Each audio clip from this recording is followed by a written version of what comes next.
पाठ 2 काकी सियाराम शरण गुप्त प्रश्नोत्तर। अभ्यासमाला। प्रश्न 1। वह पराया अकेला बैठा बैठा शून्य मन से आकाश की ओर ताका करता। प्रश्न का शून्य मन से आकाश की ओर ताकने वाला बालक कौन है, उसका संक्षिप्त परिचय दीजिए। शून्य मन से आकाश की ओर ताकने वाला व्यक्ति श्यामू है। वह अकेले बैठकर अपनी माँ को याद किया करता था। श्यामू एक भोला भाला एवं सीधा साधा लड़का है। उसके मन में काकी के प्रति असीम स्नेह है। काकी की मृत्यु के उपरांत वह अकेला बैठा हुआ आकाश की ओर ताका करता था। आकाश में उड़ती पतंग को देखकर वह काकी को पतंग द्वारा नीचे उतारने की योजना बनाता है। इस योजना के लिए उसे अपने पिता की जेब से पैसे निकालने पड़ते हैं और मार भी खानी पड़ती है। प्रश्न खा वह व्यक्ति आकाश अकेला बैठा बैठा क्या सोचता रहता था और क्यों, समझाकर लिखिए। वह व्यक्ति छोटा बालक श्यामू था। वह अकेले में बैठकर अपनी माँ को याद किया करता था। उसे विश्वास था कि माँ राम के घर गई हैं, इसलिए वह एकांत में बैठकर चुपचाप आसमान की ओर देखा करता था और सोचता था कि किस प्रकार वह अपनी माँ को राम के यहाँ से वापस बुला ले। वह अपनी माँ से मिलने के लिए बहुत उत्कंठित था। प्रश्न गा। आकाश की ओर देखते देखते एक दिन वह प्रसन्न क्यों हो उठा? उसकी प्रसन्नता का क्या कारण था? उत्तर। एक दिन उसने आकाश में उड़ती हुई पतंग देखी। पतंग को देखकर उसके मन में अचानक एक विचार आया और उस विचार को देखकर वह प्रसन्न हो गया।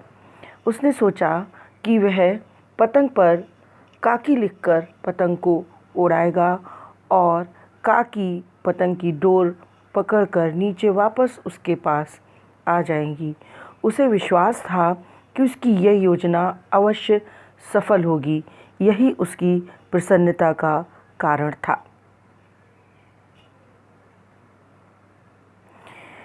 प्रश्न घा। उपर्युक्त अवतरण के आधार पर बालक की मनोदशा पर प्रकाश डालिए। श्यामू काकी के बिना उदास रहता था।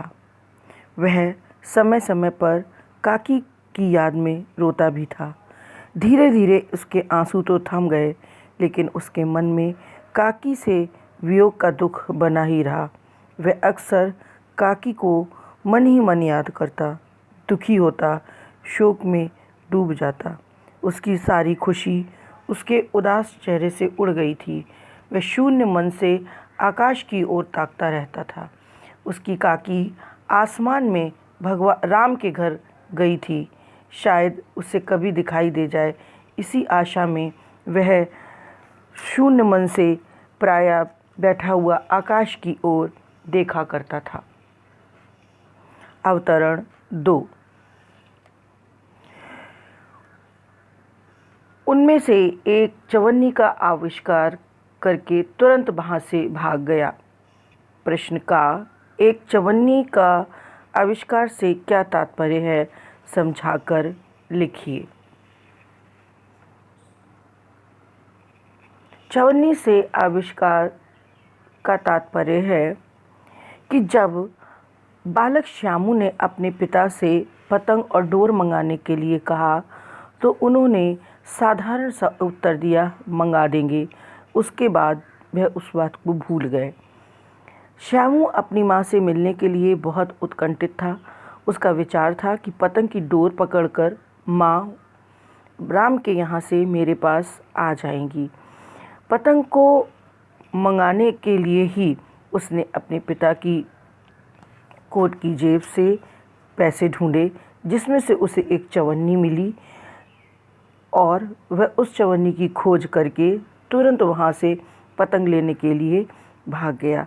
इसी बात को एक चवन्नी का आविष्कार कहा गया है। प्रश्न का तुरंत वहाँ से भाग गया शब्द किसके लिए प्रयुक्त हुए हैं? उसके मन की उदासी का क्या कारण क्या है, समझाकर लिखिए। तुरंत वहाँ से भाग गया से तात्पर्य है कि जैसे ही उसको पिता की जेब से चवन्नी प्राप्त हुई,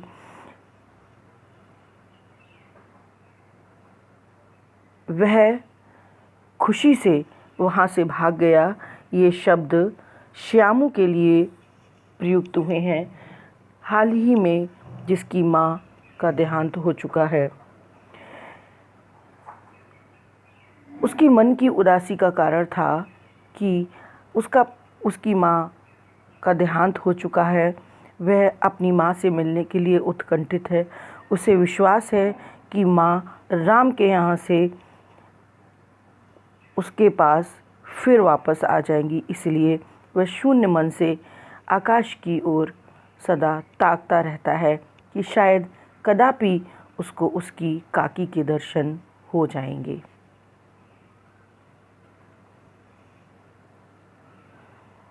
प्रश्न गा, उसके मित्र का नाम बताइए तथा उसका परिचय भी दीजिए। श्यामू के मित्र का नाम भोला है, जो सुखिया दासी का लड़का है और श्यामू का हम उम्र भी है। वह श्यामू का विश्वास पात्र है, इसलिए श्यामू अपनी सारी योजना उसे बताता है तथा उसकी मदद भी मांगता है।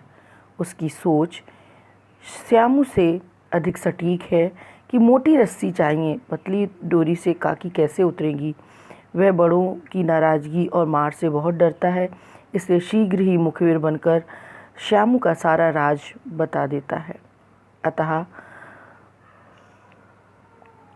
भोला एक सच्चा मित्र, विश्वासपात पर दुखकातर और समझदार बालक है, जो श्यामू की हर बात को समझता है और उसका साथ देता है।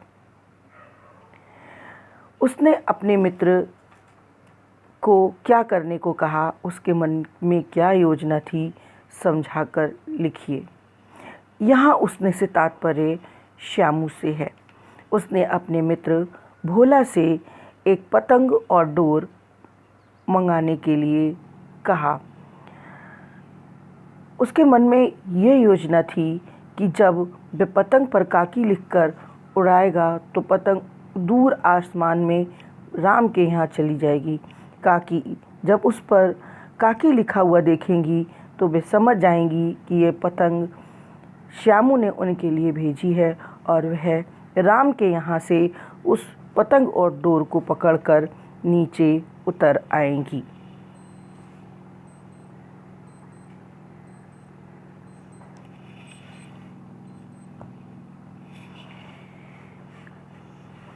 अवतरण 3। श्यामू गंभीर हो गया। मतलब यह कि बात लाख रुपए की सुझाई गई। प्रश्न का श्यामू को किसने कब और क्या बात सुझाई, समझाकर लिखिए। श्यामू को उसके मित्र भोला ने ये बात सुझाई कि पतली डोरी से जब काकी नीचे उतरेंगी तो डोरी कमज़ोर होने के कारण टूट जाएगी। काकी को राम के यहाँ से नीचे उतारने के लिए मोटी सुरक्षा हेतु मोटी रस्सी की आवश्यकता है, इसलिए हमको पतंग में मोटी रस्सी बांधकर उड़ानी चाहिए।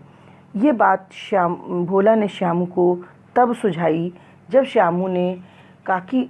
श्यामू ने भोला को चुपके से बताया कि वह ये पतंग काकी के पास राम के यहाँ भेजेगा, और जब काकी उस पर काकी लिखा देखेंगी तब वे समझ जाएंगी और वे नीचे उतर आएंगी।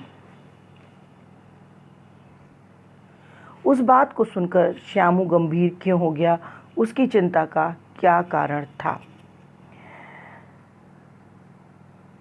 भोला की मोटी रस्सी मंगाई जाने की बात को सुनकर श्यामू इसलिए गंभीर हो गया कि पतंग के लिए जब उसके पास पैसे नहीं थे तो उसे अपने पिता की जेब से निकालने पड़े थे। जो लोग उसकी माता को बेदर्दी से रस्सी से बांध कर ले गए, क्या वो लोग अब उसको एक मोटी रस्सी मंगाने के पैसे देंगे? अब पैसों की व्यवस्था कहाँ से की जाएगी, क्योंकि मोटी रस्सी के लिए तो पैसे भी अधिक चाहिए। वह मोटी रस्सी मंगाने के लिए पैसों के लिए चिंतित था। ये बात लाख रुपए की सुझाई गई है। इस वाक्य का अर्थ समझाकर लिखिए। श्यामू के बाल मन के अनुसार उसे भोला का सुझाव लाख रुपए का लगा, अर्थात ये बात उसे बहुत ही सटीक और महत्वपूर्ण लगी, क्योंकि सारी योजना उसने अपनी काकी को राम के यहाँ से नीचे बुलाने के लिए बनाई थी, और यदि वह कमज़ोर रस्सी के द्वारा वह उन्हें नीचे बुलाता और वह रस्सी टूट जाती तो उसकी योजना पर पानी फिर जाता। इसलिए उसको भोला का मोटी रस्सी मंगाकर उसे बांधने का सुझाव बहुत ही सटीक लगा और कहा कि ये बात लाख रुपए की सुझाई गई है। प्रश्नगा, इस प्रसंग के आधार पर बाल मनोविज्ञान का विश्लेषण कीजिए। दोनों बालकों की योजना के आधार पर बाल मन को इस प्रकार समझ सकते हैं कि बालक इतने भोले और नादान होते हैं कि उन्हें अपनी हर योजना में सफलता दिखाई देती है। जैसे कि दोनों बालकों को लगा कि जो योजना उन्होंने बनाई है उससे निश्चित रूप से काकी भगवान के यहाँ से नीचे वापस आ जाएंगी, जो वास्तव में असंभव था। जब गंभीरतापूर्वक भोला ने उसे ये सुझाव दिया कि डोर तो पतली है और उसे मोटी डोर के द्वारा काकी को नीचे बुलाना चाहिए, तो वह उसकी बात तुरंत पता चल गया, जिससे पता चलता है कि बालक बहुत भोले नादान होते हैं।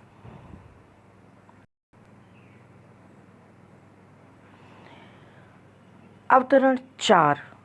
भोला और श्यामू को धमकाकर बोले, तुमने हमारे कोट से रुपया निकाला है? प्रश्न का, भोला और श्यामू कौन हैं? वे इस समय कहाँ और क्या कर रहे हैं? भोला और श्यामू दोनों समवयस्क अथवा हम उम्र मित्र हैं। वे दोनों इस समय अंधेरी कोठरी में बैठकर पतंग पर डोर बांध रहे हैं और उस पतंग पर काकी नाम की चिट लगाने की तैयारी कर रहे हैं, ताकि जब वह पतंग उड़ाई जाएगी तो काकी उस पतंग को पकड़कर राम के यहाँ से वापस आ जाएंगी। धमकाने वाला व्यक्ति कौन है? उसके क्रोध का क्या कारण है? धमकाने वाला व्यक्ति विश्वेश्वर है। हाल ही में जिनकी पत्नी उमा और श्यामू की माँ का देहांत हो गया है। पत्नी की मृत्यु के बाद विश्वेश्वर थोड़े अनमनस्क से रहने लगे हैं। जब उन्हें पता चलता है कि उनकी जेब से कुछ पैसा निकाला गया है, चोरी हुआ है, और वह उन दोनों बच्चों को रंगे हाथों अंधेरी कोठरी में पतंग डोर बांधते देख लेते हैं, तो वे समझते हैं कि इन दोनों बच्चों ने अपनी मनोरंजन हेतु इस पतंग को मंगाया है और इस पतंग को मंगाने के लिए पैसा उनकी जेब से चुराया गया है। यही उनकी क्रोध का कारण था।